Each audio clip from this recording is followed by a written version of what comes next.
расsterit կուտոկին, ավակի արի Շենգավիթ։ Շենգավիթի մետրոյի հետևի այգին է, այս է շենքերն է։ Դատարանը մասնակի է բավարարել քննիչի միջնորդությունը, երկուսի փոխարեն մեկ ամսով կալանավորելով Շենգավիթի բնակչին, որն օրերս ձերբակալվեց վարչապետի հասցեին կոշտ խոսքերի համար։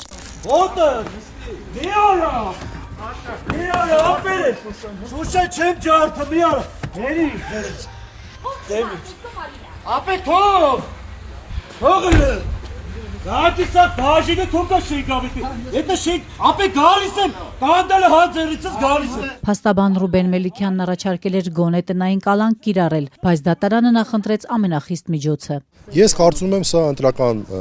գործընթացի հետ կապված ուղերձ է։ Քաղաքացիներին ցույց են ուզում տալ, որ նրանք իրենց քննադատական խոսքը Նիկոլ Փաշինյանին հասցեին չասեն։ Իրենց մոտեցումը այն է, որ հասարակության մեծ մասը աջակցում է եւ դրական է վերաբերվում Նիկոլ Փաշինյանին։ Այն բոլոր քննադատական խոսքերը, որ հնչում են, այդ պետական քաղաքականությանը կարծեք թե հակասում են։ Նրանք փորձում են այդ խոսքերը լրացնել։ Որն է այստեղ ատելության խոսքը, հարցնում է վարչապետին ուղիղ եթերում դիմաց 44-ամյա Արտակ Ավետիսյանի փաստաբանը։ Անդրադարձել է, ասել է, որ արկայի հիմնավոր կասկած։ Ռուբեն Մելիքյանն ասաց, դատարանը հիմնավոր է համարել իրավապահների կասկածը, որ Շենգավիթցու խոսքերն ատելություն են պարունակում եւ որ ազատության մեջ նա նոր հանցանք կգործի։ Դատարաններ ներկայացված 3 հիմք, որոնք էին 3-ն էլ ներկայացված էր փախուստ, հանցանք կատարել եւ քննությանը խոչընդոտել։ Դատարանը այդ 3 հիմքերից ընդունելի համարեց միայն հանցանք գործելու հիմքը, մյուս երկուսը բացառեց։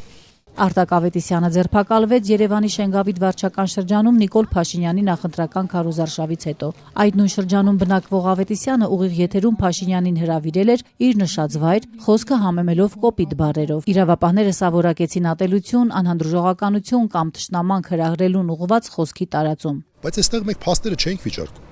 Մենք չենք վիճարկում, որ այդ զայնագրությունը կատարել է Պաշտպանյալս, որ դա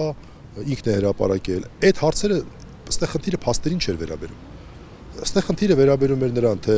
այդ փաստերը մոտենում են արդյոք հանցակազմին, թե չէ։ Փաստաբանը պնդում է, Ավետիսյանն ընդհանրապես քննադատել է վարչապետին, որը գուցե հաճելի չէ, բայց հանցանք էլ չէ։ Ընդ որում այս տղամարդը հեռու է քաղաքական գործընթացներից, լայն շրջանակներին էլ հայտնի չէ։ Ուղղակի այստեղ ոչ թե չէր համապատասխանում, այլ կիլոմետրերով էր հեռու ատելության խոսքի չափանիշից, մանավանդ եթե մենք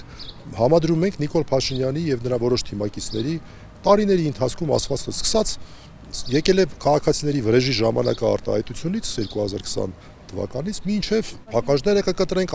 ասֆալտը կլիզեն, ասֆալտը կպարկասեն, այսինքն հիմա չեմ էլ ուզում թվարկեմ, որտեղ ժամեր կտևի։ Շենգավիթցի տղամարդու մեղադրանքը քաղաքական համարող փաստաբանը շարունակում է խոսել խտրական արդարադատությունից, հիշեցնել անպատիժ մնացած իշխանականների ավելի սուր արտահայտությունները ընդդիմադիրների հասցեին։ Օրինակ է բերում իշխանական падգամավոր Արթուր Հովհաննիսյանին։